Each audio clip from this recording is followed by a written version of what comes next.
Welcome to healthy food kitchen. இன்றைக்கி நம்ம வந்து பீட்ரூட் கட்லெட் செய்ய போகிறோம். பீட்ரூட் ரெண்டு பீட்ரூட் எடுத்துருக்கேன், 2 கேரட்டு சின்னமாக, முட்டைக்கோஸ் கொஞ்சம். நீங்கள் பீன்ஸ் வேணும்னா பீன்ஸ் சேர்த்துக்கலாம். இது வந்து எல்லாத்தையும் வந்து நம்ம ஆவியில் வேக வைக்க போகிறோம்.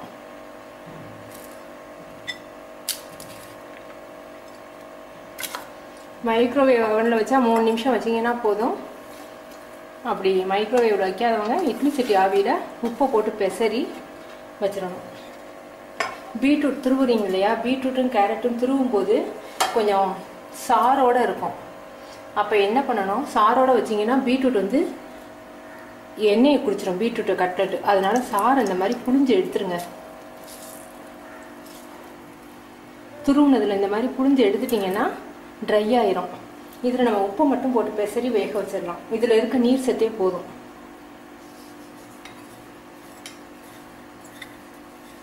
அந்த ஜூஸை ஊற்றிடாதுங்க, அதுலேயே கார்ன்ஃப்ளவர் மாவை போட்டு நம்ம கட்லெட்டுக்கு பரட்டிக்கலாம். இதை வந்து இப்படியே மைக்ரோவேவில் வச்சிங்கன்னா காய் வந்து ட்ரையாக போயிடும். அதனால் மூடி வச்சுருவோம். உருளைக்கிழங்கு 2 கிழங்கு வந்து உப்பு போட்டு வேக வச்சு வச்சுருக்கேன். இஞ்சி பூண்டு விழுது 1 ஸ்பூன். இது வந்து சில்லி பவுடர் 1 ஸ்பூன், மல்லி பவுடர் 2 ஸ்பூன். இது வந்து சோம்பு வந்து கட்லெட்டுக்கு யாரும் போட மாட்டாங்க, ஆனால் போட்டால் நல்ல அந்த ஃப்ளேவர் வந்து மசாலா ஃப்ளேவர் ரொம்ப நல்லாயிருக்கும்.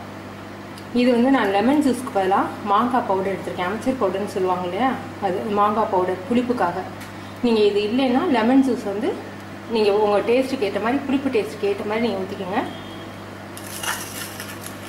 பெரிய வெங்காயம் 1 வெங்காயம். கார்ன்ஃப்ளவர் மாவு யூஸ் பண்ணலாம், அப்படி இல்லைன்னா மைதா மாவு நீங்கள் யூஸ் பண்ணிக்கலாம். நம்ம எடுத்து வச்சுருக்க அந்த ஜூஸ்லேயே இது கேரட்டும் பீட்ரூட்டும் துருவின அந்த ஜூஸ் எடுத்து வச்சுருக்கேன். இதிலேயே கொஞ்சமாக தண்ணி கலந்து நம்ம கார்ன்ஃப்ளவர் மாவு தேவையான அளவுக்கு கலந்துக்கலாம். ஒரு 2 அல்லது 3 ஸ்பூன் மட்டும் ஆயில் ஊற்றிக்கோங்க. சீரகம் போட்டுக்கலாம்.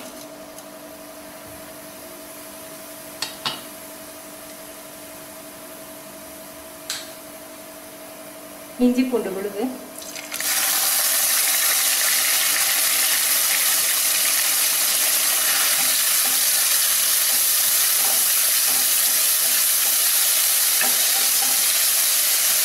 வெங்காயம் கருவேப்பிலை,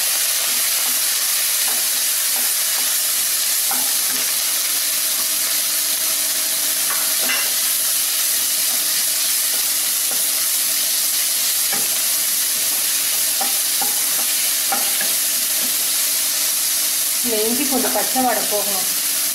வெங்காயம் கொஞ்சம் ப்ரௌன் கலராக வரைக்கும். மாங்காய் தூள், சில்லி பவுடர், மல்லி பவுடர், இது வந்து சோம்பு.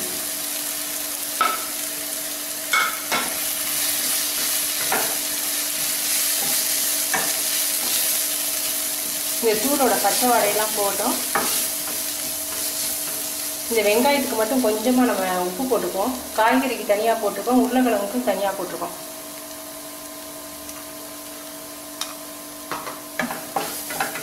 எண்ணெய் கொஞ்சமாக ஊற்றி இருக்கிறதுனால சிம்மில் வச்சுக்கோங்க.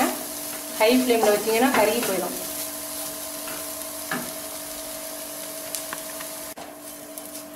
நல்லா கலர் மாறிடுச்சு. பீட்ரூட் கட்லெட்டுங்கிறதுனால நீங்கள் வந்து உரப்பு வேணும்னா கொஞ்சம் அதிகமாக வேணும்னா உங்களுக்கு தேவைன்னா சேர்த்துக்கோங்க. சில்லி பவுடர் வேணால் அதிகமாக சேர்த்துக்கோங்க. நம்ம இதை ஆவியில் வேக வச்ச காய்கறி இதெல்லாம் உப்பு போட்டு தான் வேக வச்சுருக்கோம்.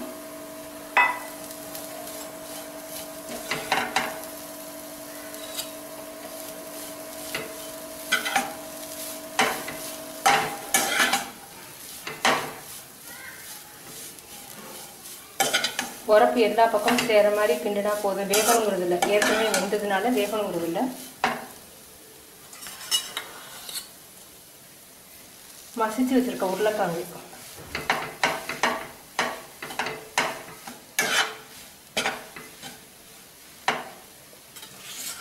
இது கெஸ்ட்டு வர்றாங்கன்னா இந்த மசாலையை வந்து நீங்கள் முத நாளே செஞ்சு வச்சுக்கின்றலாம். செஞ்சு வச்சு கார்ன்ஃப்ளவர் மாவில் பரட்டி பிரெட் க்ரம்ஸில் வந்து நீங்கள் அதை பரட்டி நீங்கள் பேக் பண்ணி டப்பர்வேரில் போட்டு வச்சிடலாம். மறுநாளைக்கு ரோஸ்ட் மட்டும் நீங்கள் பண்ணிக்கலாம், நல்லாயிருக்கும்.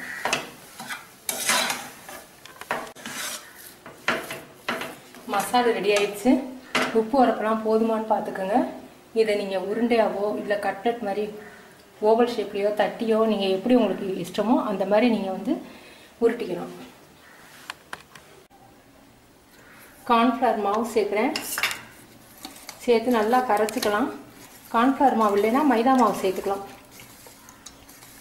நீங்கள் இட்லி சட்டி ஆவியில் வெஜிடபிள்ஸை வச்சு எடுத்தீங்கன்னா அந்த நீராவி வந்து வடைஞ்சி காய்கறி கொஞ்சம் தண்ணியாக இருக்கும். அந்த தண்ணியை இருக்க புழிஞ்சு விட்டணும். அப்போ தான் வந்து எண்ணெயை குடிக்காமல் இருக்கும்.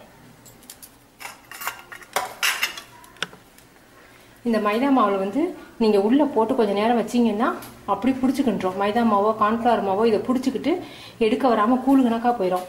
போட்டு உடனே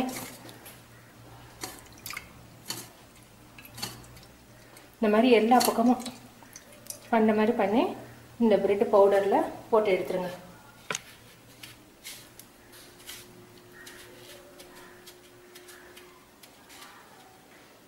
இந்த மாதிரி போட்டு ரெடி பண்ணிக்கோங்க. இந்த மாதிரி போட்டு எல்லாத்தையும் ரெடி பண்ணிக்கோங்க. நம்ம எல்லாம் கட்லெட் வந்து ரெடி பண்ணி வச்சிட்டோம். கார்ன்ஃப்ளவர் மாவு வந்து அந்த ஜூஸில் வந்து 4 ஸ்பூன் போட்டேன்னா கெட்டியாக இருந்து பேஸ்ட்டாக இருந்தால் தான் நல்லா வந்து இறுக்கமாக இருக்கும். அந்த கார்ன்ஃப்ளவர் மாவோ மைதா மாவோ எது வேணாலும் நீங்கள் யூஸ் பண்ணலாம். அது வந்து இறுக்கமாக பிடிச்சிக்கும். அப்புறம் பிரெட் பவுடரில் எடுத்து வச்சுருக்கேன். எடுத்து அரை மணி நேரம் ஃப்ரிட்ஜில் வச்சுட்டிங்கன்னா நல்லா கொஞ்சம் இறுகி இங்கே பாருங்கள் அதோடைய ஷேப் வந்து மாறவே மாறாது. நல்லா இறுகி இந்த மாதிரி இருக்கணும். அப்போ தான் எண்ணெயை குடிக்காது. இது வந்து இது வடை மாதிரி அப்படி எண்ணெயில் போட்டு எடுக்கலாம். ஆனால் வந்து உங்களுக்கு எண்ணெய் வேஸ்ட்டாக போயிடும். இந்த பிரெட் பவுடர் வந்து எண்ணெயில் போட்டு அந்த எண்ணெய் திரும்ப நீங்கள் யூஸ் பண்ண முடியாது. உடம்புக்கும் கெடுதல். அதனால் இந்த மாதிரி தோசைக்கல் மாதிரி இதில் வந்து போட்டு எடுக்கலாம். ஆயில் வந்து ஒரு 4 ஸ்பூன் அளவுக்கு ஊற்றிருக்கேன்.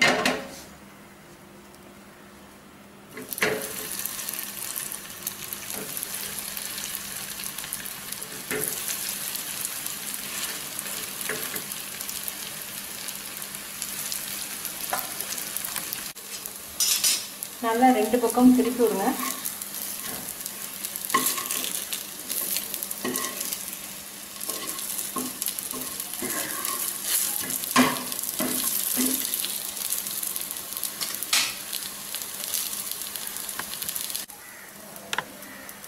கட்லெட் ரெடி ஆயிடுச்சு.